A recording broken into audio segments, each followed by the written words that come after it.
Hello and welcome. My name is Maciej Soja, and in this video I will talk about forests.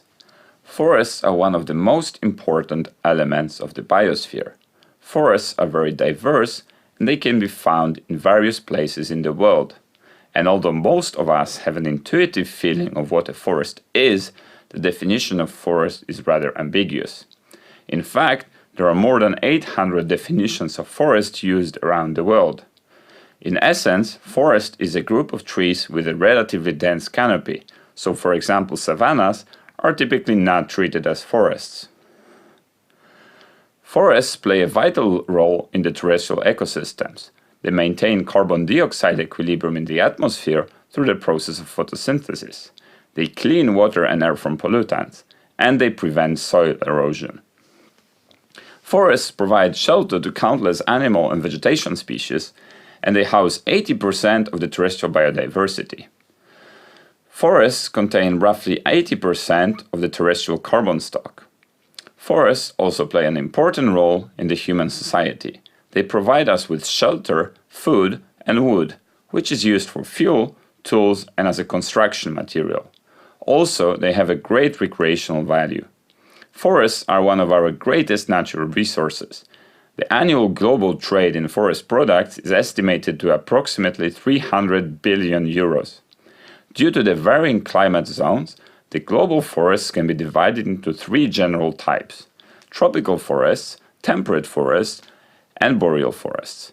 Tropical forests can be found around the equator, in the northern Latin America, Central Africa, and the Southeast Asia. Tropical forests are typically found in regions with small seasonal variations, and they usually have high biodiversity and a multi-layer structure. Several different types of tropical forests can be distinguished. Tropical rainforests receive high rainfall throughout the year. Monsoon forests typically have two seasons: warm and wet summer season and a cooler and drier winter season. Dry tropical forests receive relatively low rainfall throughout the year. Montane forests can be found on higher altitudes, whereas flooded forests are found along the lower reaches of rivers and around freshwater lakes. Temperate forests are typically found at latitudes between 30 and 60 degrees, primarily in Central North America, Central Europe, and Eastern Asia. In these regions, winters are typically mild and rainfall is moderate. Several types of temperate forests can be distinguished: coniferous forests, broadleaf and mixed forests, deciduous forests, and temperate rainforests. Typically, temperate forests feature lower biodiversity than tropical forests and a two-layer structure. However, one important exception are the temperate rainforests, which feature the highest biomass values in the world and typically a multi-layer structure.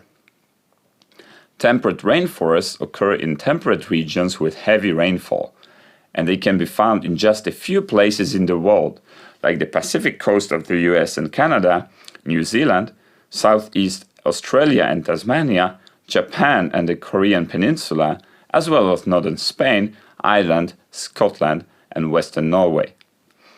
Boreal forests are found in the northern parts of Eurasia and North America, primarily Scandinavia, Russia, Canada, Alaska, and the northern parts of the contiguous United States. In these regions, seasonal changes are large and frost is common in the winter. Boreal forests consist primarily of the frost-resistant spruce and pine, although birch is common in Scandinavia, whereas the whole eastern Siberia is a vast large forest. Until a few centuries ago, the human use of forest products had little influence on the well-being of Earth, due to the relatively small population and inefficient harvesting methods. However, with the advent of industrialization, the use of fossil fuels increased and the harvesting methods became more efficient. The human population started growing more rapidly and the demand on forest products increased significantly. This map shows the current canopy cover in green and the lost canopy cover in cyan.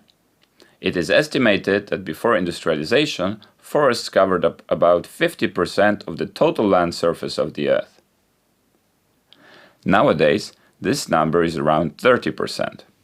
This means that 40% of the global forest area was lost after industrialization, which is in less than 300 years. Nowadays, approximately 5 million hectares of forests are lost every year. Forest cover loss has been the largest in the temperate and boreal forests, where the current forest cover is just a little less than a third of the pre-industrial forest cover. In the tropical forests, the current cover is approximately 75% of the original cover. Land use change, including deforestation, contributes to approximately 10% of the human-caused carbon dioxide emissions. The remaining 90% are due to fossil fuel use and cement production. Approximately half of the anthropogenic emissions are accommodated through the increased uptake of land and ocean, which act as carbon sinks.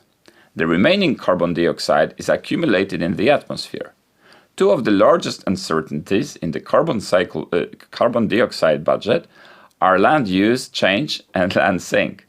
Both these uncertainties are primarily caused by the lack of knowledge about the global forests. An important parameter related to both land sink and land use change is biomass. Biomass is the mass of living tissue. As a rule of thumb, 50% of dry biomass is carbon. Moreover, 99% of the total world biomass is on land, 80% of the land biomass is in forests, and on average 80% of forest biomass is above ground.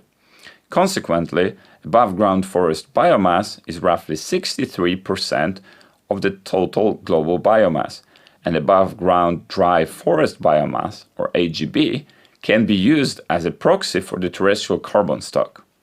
And, as opposed to the total terrestrial carbon stock, AGB is relatively simple to measure.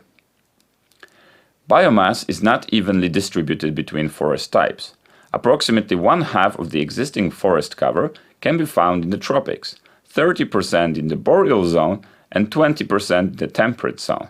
However, approximately 72% of the global forest biomass is located in the tropical zone, 15% in the boreal zone, and the remaining 13% in the temperate zone.